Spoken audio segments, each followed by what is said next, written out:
Talked about the lungs, and now we know how they interact. Let's just say you come up on an accident scene. Somebody's heart may not be beating.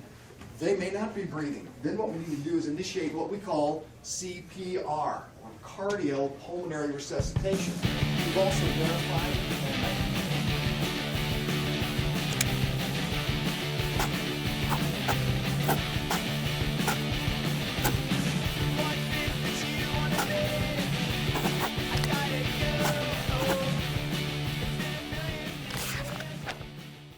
Drawn to Death is the latest PlayStation exclusive from God of War director David Jaffe, an interesting little 4-player shooter with a notable visual style. From a glance it looked rather interesting, so I figured why not give it a go.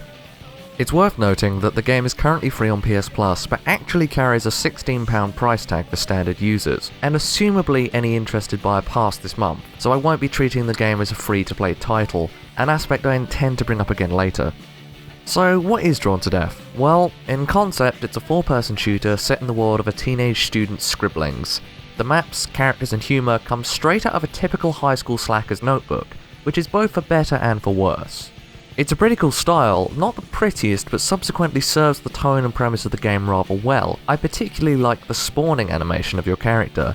Getting tapped by a pencil to then fall from a great height into the approaching paper is satisfying to watch. But obviously gameplay is what matters here. As a game that only offers a multiplayer experience, it would be amiss not to ensure gameplay is of a decent quality in order to persevere past launch. From the offset, you have a few options, but those mostly boil down to your typical tutorials, quick play and ranked modes. Quick play offers 4 game modes that you'll randomly cycle through as you play, with the initially locked rank mode offering greater rewards for your victories. It's a standard affair and all I'd expect from a small title like this. When it comes down to gameplay, well, that's another fairly simple affair. I won't deny it can be rather satisfying sometimes, but it can be rather unpolished. The animations are rather stiff, the aim assist is very magnetic, and the weapon feedback is pretty shallow. But the special abilities definitely bolster the enjoyment and shake things up a bit, with some cool little specials. But they only really keep the game just above mediocre in regards to its combat. Another attempt to keep the game fun was the use of a rather juvenile schoolboy humour, which I must say misses more than it hits.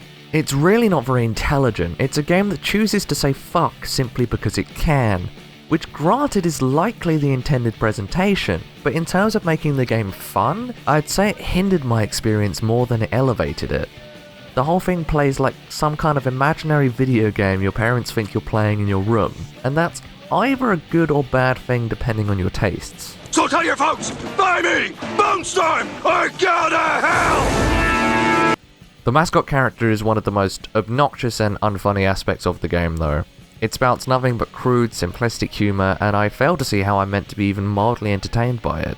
Nothing about the presentation of the game's humour or characters succeeds as far as I'm concerned. How weak and sad and dead you are! So anyway, I guess the progression system is worth bringing up, right? Similar to Overwatch's loot system, Drawn to Death rewards crates with skins and cosmetics, while also offering attainable keys to unlock weapons in the game. And as far as actually unlocking keys, the process is glacial. It's a fairly fatiguing system that feels rather stingy in rewarding the player, regardless of whether you do particularly well. I won most games I played, but still received naught but tiny droplets on that bar.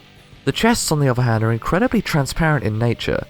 The tutorial frog pulls you out after enough games to introduce you to the system. I actually assumed it was going to make a joke about how unrewarding and terrible these systems are, proving little more than mental manipulation to drop more cash on their game. But no, it makes that joke, then proceeds to direct you to the storefront. I'm gonna be honest, my jaw was left hanging after such a blatant insult to the player. It's at this point I want to reiterate that this is not a free-to-play game, but a paid release with microtransactions. And the fact that it has the gall to poke humour out of it left me quite sore. This is a game that doesn't even have the same polish and playability as titans such as Overwatch, yet feels it can get away with the same practices. So all in all, it's a thoroughly average experience. I can't say I hated it, but I also don't see myself picking it back up again. Between the weak humour and presentation and the shoddy unlocking system, all the game actually has going for it is a unique visual style. If you have PS Plus right now, I urge you to pick it up and give it a go for yourself, but I would have a hard time suggesting anyone actually buy it.